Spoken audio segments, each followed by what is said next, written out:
Hello and welcome to the Paid Search Podcast. My name is Chris Schaefer, and today I have 3 topics to go through, just like the old days. We're going to talk about metric of the week. We have a question from a listener, and I'm going to hit on a very important topic about how to rebuild your Google Ads account.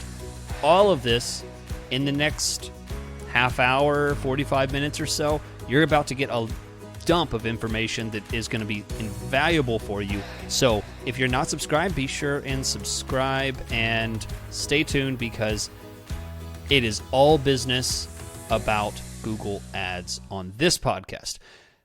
Before we start, I want to tell you about my sponsor, Opteo.com/PSP. That is the most straightforward, simple software to help you get more done in Google Ads. I was actually talking to someone about this just this week.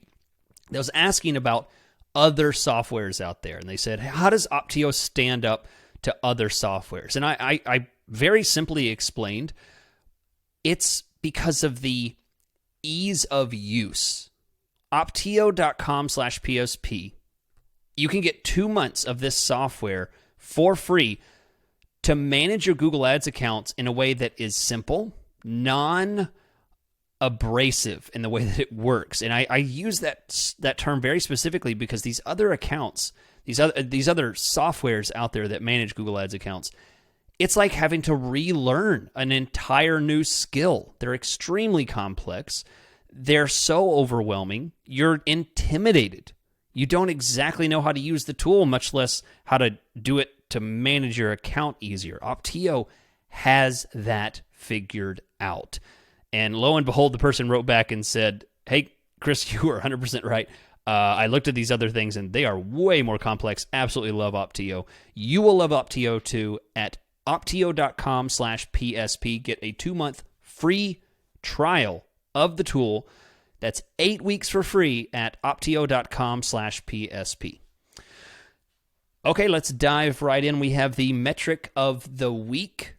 I'm returning back to a format that I had for a while, and we're going to continue this education process of alerting you to certain metrics that you need to know about. And this week, I'm going to alert you about active bid adjustment. Okay, active bid adjustment is a column that you can add in your ad group view. So that's not your campaign. That's not your keywords. It is your ad groups. So if you're viewing your ad groups, there's a special column called active bid adjustment. The reason I'm calling your attention to this specific column is because this column is invaluable for me. So I know it'll be invaluable for all of you guys out there, because it reminds me when I have demographic bid adjustments, time of day bid adjustments, location, device bid adjustments. All of these secondary bid adjustments in an account can really pile up. You may forget that you left a specific computer or device bid on a certain ad group where the client or your boss or yourself decided you were going to double the bids on computers and leave mobile phones at the same bid they've always been at. Might have been a good decision back before the new year, but now that the new year has rolled around, you may realize, oh shoot, I don't need that anymore.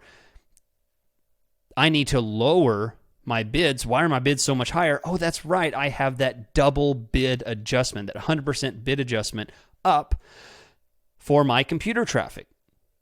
It helps you remember these very aggressive, sometimes can be very complicated. I see, 5% here, 10% here, 15% here.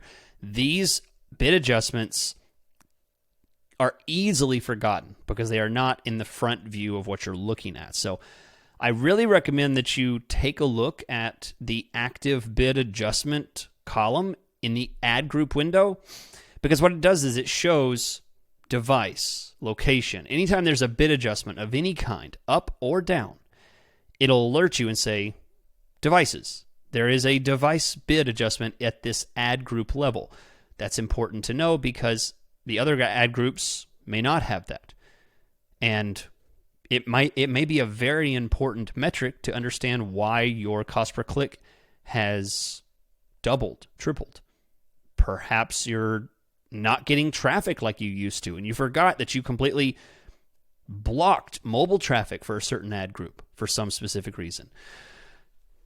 Critically important. So check it out. I always have that turned on, and I think it's important because anyone who's running a campaign over a long period of time and doesn't do it full time, it's easy to forget what you did 2 weeks ago. You looked at the account 2 weeks ago and you forgot what you were even thinking. Like, what was I doing last month when I looked at this account? Oh my gosh, I don't even remember.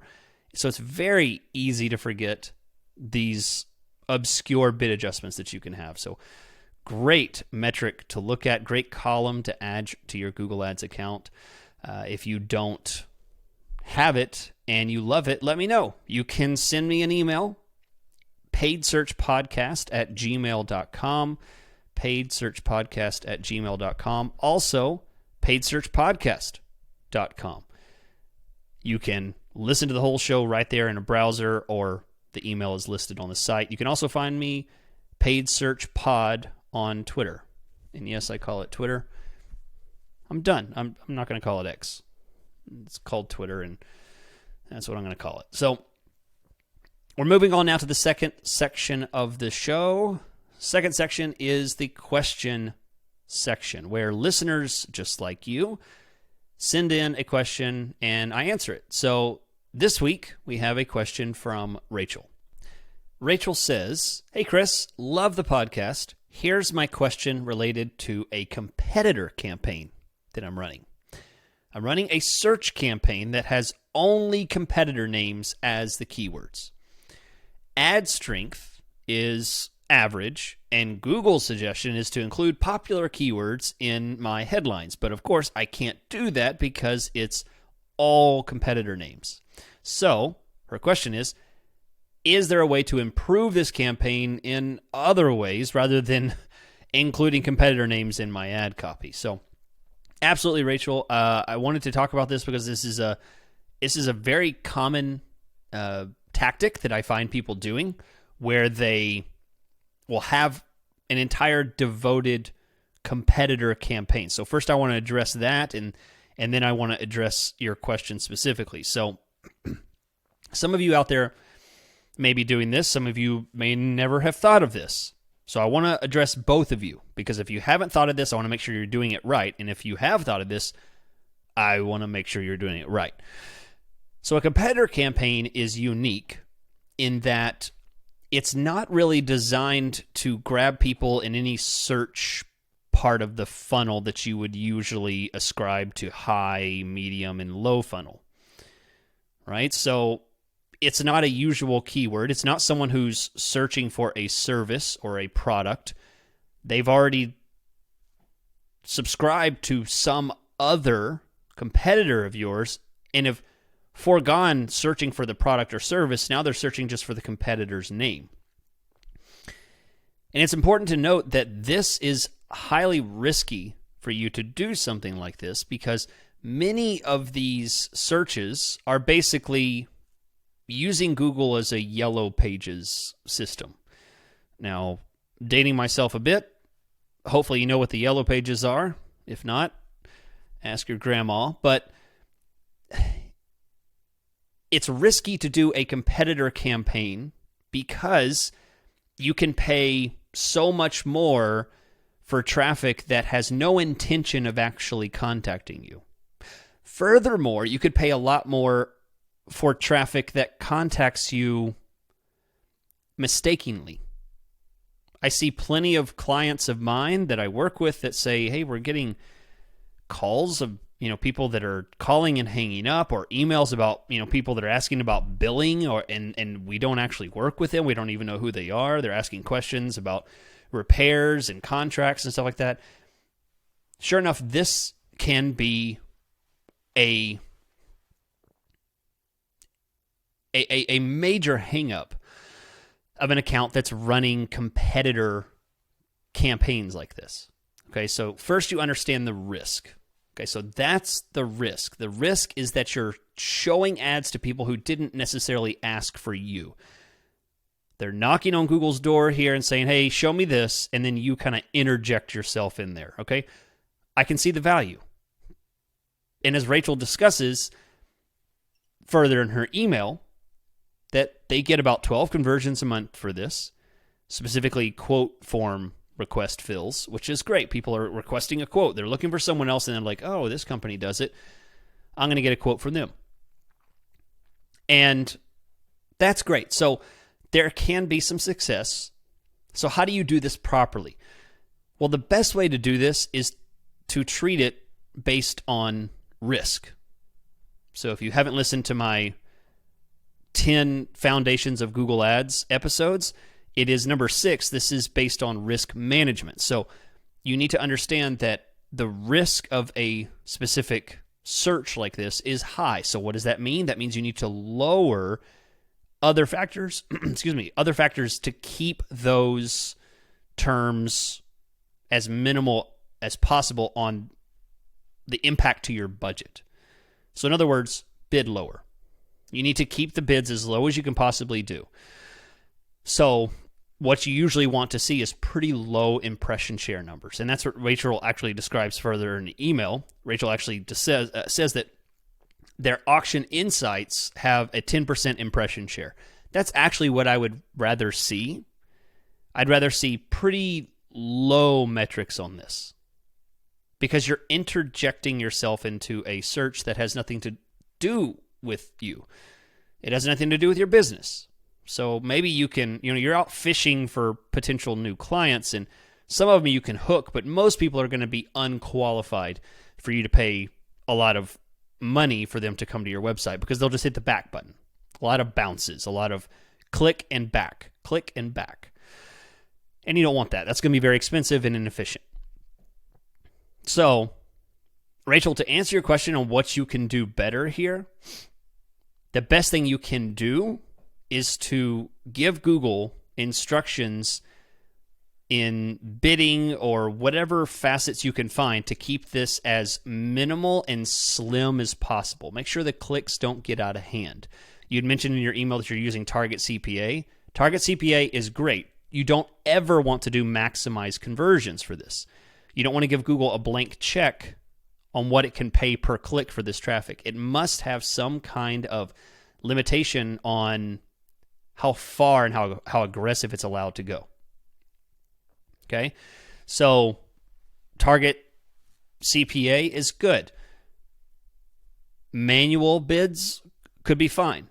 Max clicks could be fine. You don't want max conversions. That'd be a mistake. It's like having a blank check for any kind of traffic that Google deems to be valid for you. Also, you might want to be very broad and have these keywords in a broad match kind of method, because you don't really want to incentivize Google to push really hard on these terms. You can actually make an enemy out of some of your competitors here by bidding very aggressively on their company name, because remember, they can do the same to you, and you probably wouldn't like that. So there's that whole do unto others, and you wouldn't like it if they started showing up on your name. So, I mean, you have to ask yourself, your boss or your client or whoever, is this worth the risk of having it returned back to me? So that's definitely something to consider. So I appreciate your question. And as I said, you other listeners out there can send in your questions at paidsearchpodcast@gmail.com. And we're going to move on to the topic of the week. The topical discussion of the week is about how to rebuild your account. And I'm leaving plenty of time for this because it is the meat of the entire episode. This is where I really want to dig in. As I always do, before I do that, I want to remind you about optio.com/PSP. The link is in the description of wherever you are listening or watching. I have talked about this software for years. I don't talk about other softwares, not because they don't pay me enough, or that I've considered it and they won't sponsor me. It's because this is the only software I like. I've tried, I think I have subscriptions to multiple softwares that I use. There's only one that I always go back to.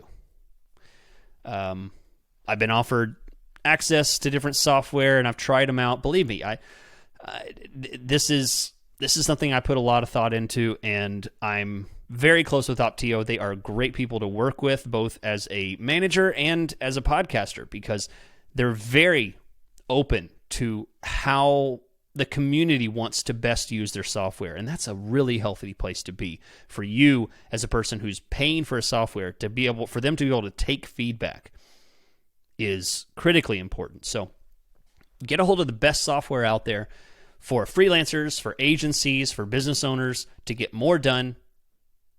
Opteo.com/PSP. All right, let's go. How to rebuild your account in Google Ads.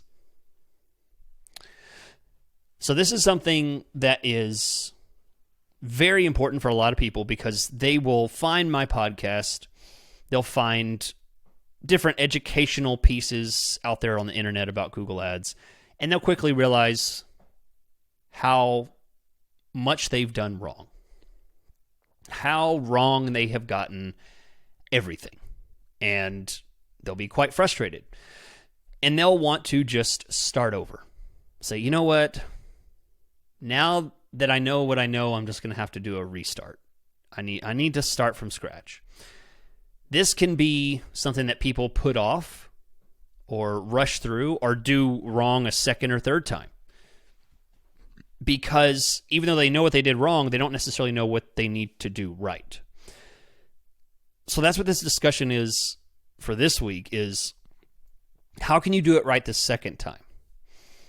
How can you improve what you failed the first time doing?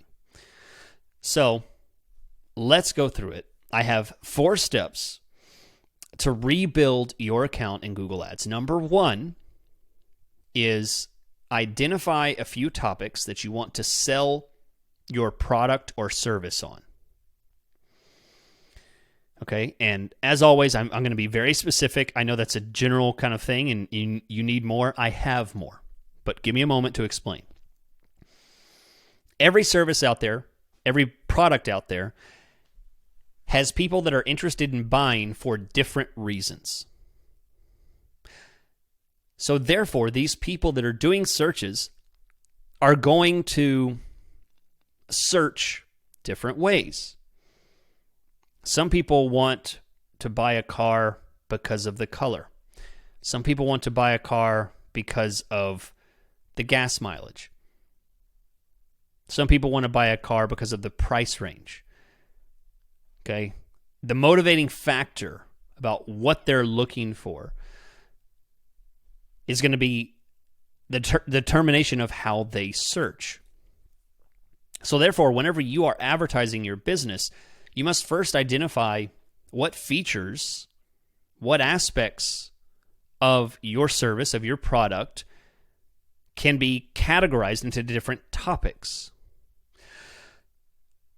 Now, this is a really complex idea, and I have discussed this before in my Foundations of Google Ads series that I'm still continuing, but it's in there. You can hear more about that when it comes to the first one, called the very first episode, which is episode 385, Strategic Relevance. Listen to that, and you can hear more about topics and themes and ideas and how to understand why it's important. But for this one, I want to be as specific as possible, and I want to give you an example. So let's say you own a cleaning business, specifically a cleaning business that can do residential or commercial, right? Home or office. Okay, so you're in both of those areas. They're both equally valuable to you. All right, so you've identified 2 types. Just in that first sentence, I've already identified 2 ad groups. Okay, and remember, this is step 1. Step one is identify a few topics you want to sell your product or service based on. So I've already done that by just describing my business. I do home and office cleaning. Okay, so I'm going to need an ad group for home or house cleaning and an ad group for office cleaning. Done. Got it. There's the first two. Now, let me stop you in your tracks right here because you do not need a home cleaning and house cleaning. You don't need an office cleaning and a business cleaning. And you say, well, Chris, why? Those are, people will search differently. Just like you said, that's a different topic. No, let's define what I mean by topic. So let's dig further into the understanding of topic. Topic, very specifically, is what I call type and value. So if it is a different type, then you need a different ad group for it. If it is of a different value, you need a different ad group for it. So, home and house, are those different types of things? No, it's the same thing. They are synonyms. They mean the same thing. So it's not a different type. Home and house, is that a different value?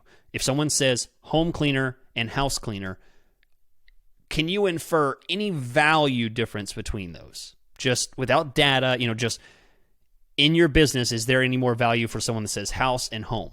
No, there's no difference. You might see some metrics in a campaign after years of running it may turn out that house cleaners is a better term, but that's data of optimization process that you're doing. We're talking about rebuilding from the beginning, how to rebuild. So no, there's no value difference between those. So if there's not, if you ask yourself and the answer is no, then those belong together. Feel free to put home cleaning services, house cleaning services in the same ad group. Those keywords can run together in the same ad group. Office cleaning services, business cleaning services. Same ad group. No difference between those. Now, let's talk about someone who does a search for deep clean. Is the phrase deep clean a different type of service than house cleaning? Right? I'm not in the industry of house cleaning, but let's say it's not. Basically, it's the same thing. It costs a little bit more, but it's basically the same thing. You don't have to send a different team. It's not a different service. It's just a kind of another add-on for house cleaning. Okay, so it's not a different type. Is it a different value? Yes. Someone who wants a deep clean obviously is going to be willing to pay more. This is something that infers better value for your business. You could think of it, instead of value, could be based on just price. Is there a price difference between these? If there is, new ad group. So now we immediately have house cleaning, office cleaning, deep cleaning. 3 ad groups. The third is because there's a different value for deep cleaning. Let's continue on. What's another? Well, there's a difference between someone who wants reoccurring and one time. Those are different values. Obviously, a business would want to invest much more in reoccurring than they would in a one-time cleaning.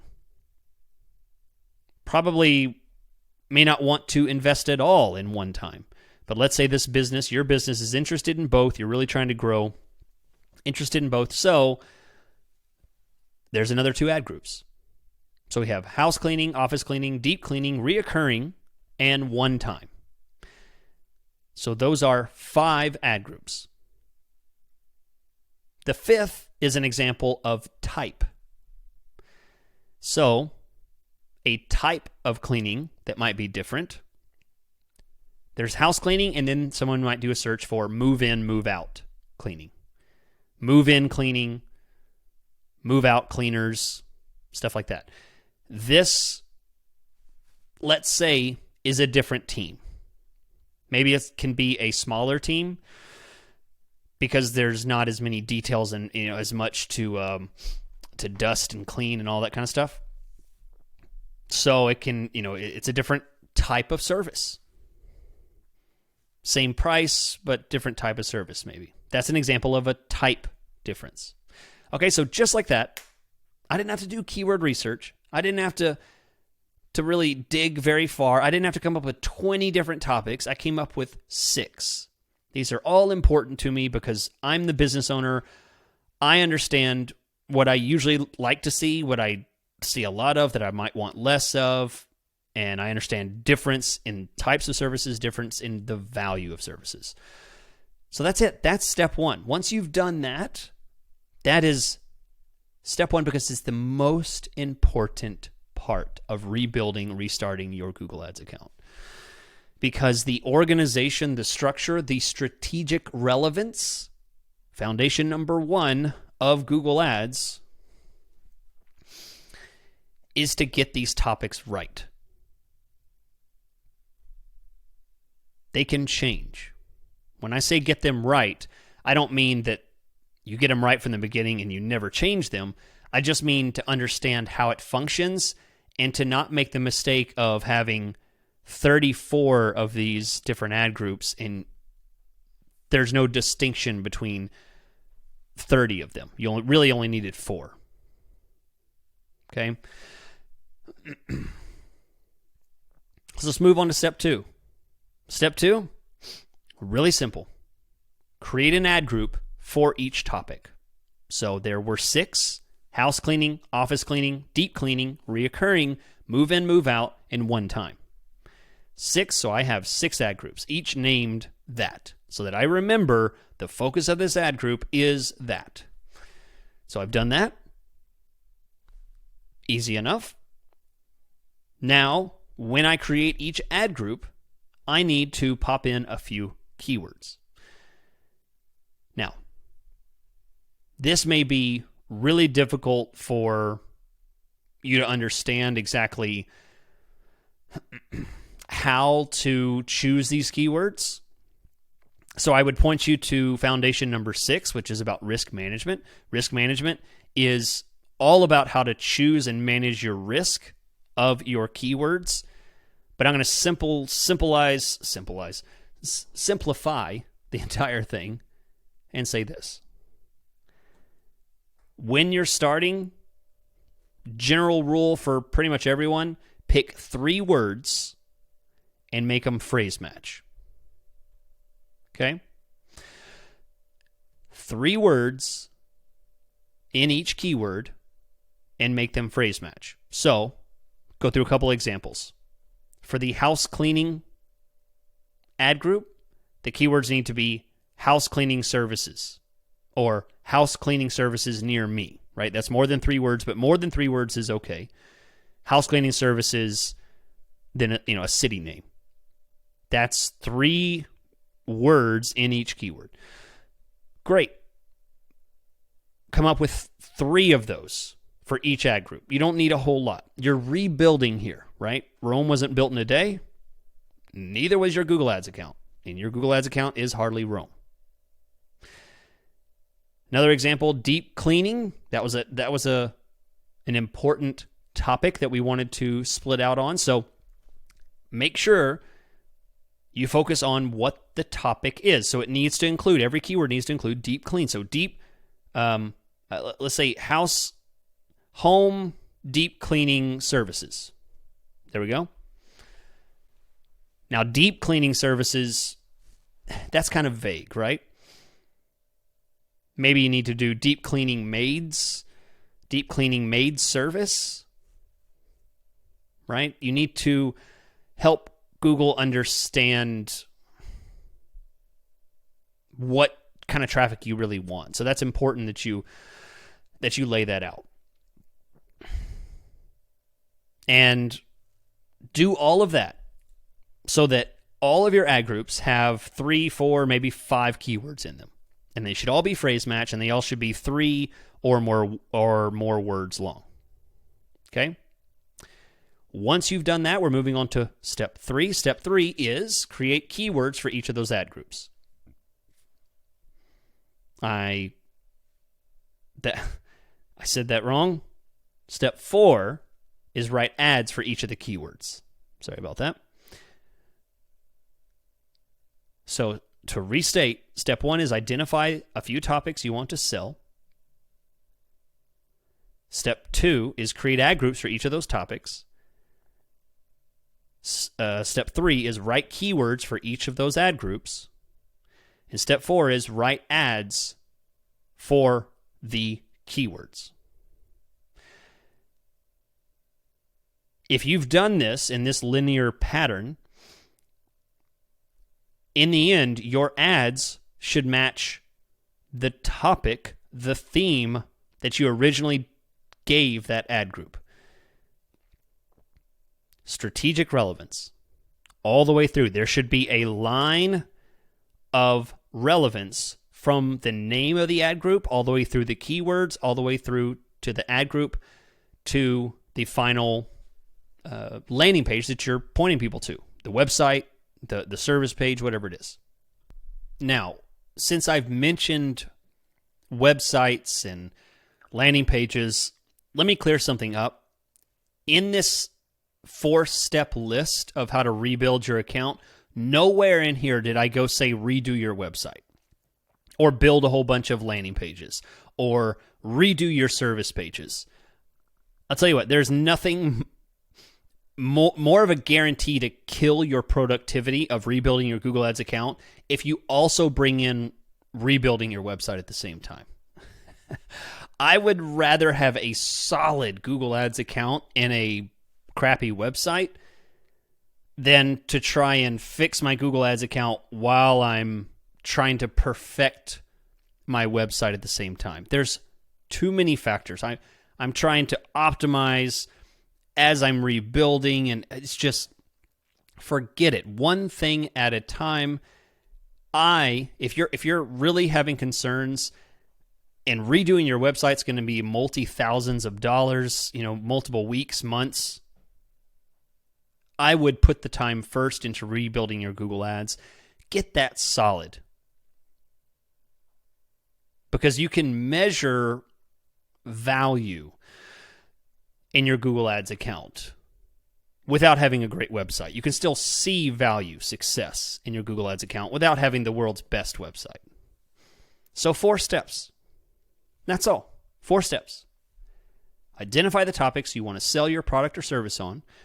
Create ad groups for each topic. Write keywords for each ad group. And write ads for those keywords. 1 ad per ad group. And that's it. That's it. That is the best way to rebuild your Google Ads account and have a great chance of success over trying to take the giant mess that you've created and somehow gather that up and organize your clutter. Organizing your chaos, organizing your clutter is going to lead to frustration, and that's what I want to avoid from this topic. I want you to simplify the process, get back to the point of understanding the information that's coming in through Google Ads, having separate channels, funnels that are designed for value and type, all based on strategic relevance of the ad group theme, the keywords in that ad group, and the ads based on those keywords. And with that, I send you on your way. I hope that you have a better experience rebuilding your Google Ads account from the ground up. My name is Chris Schaefer. If you want a hands-on assistance doing that, if you want me to take a look at your Google Ads account, I do offer consulting services. As of today, currently February 2024, it's only $400 per session, and I guarantee you'll get way more than the $400 that you pay. So now that price may change, so I'm taking a risk by saying that. I have raised my prices in the past, but that's how much it is. If that shocks you, believe me, you'll get your value out of the 1-hour session. And if you're interested in management, you just want me to take care of it for you, I do that as well. But that's not what I'm here for. I just want to mention it if anyone's interested. If not, thank you for being a part of this growing podcast, and I'll catch you next week.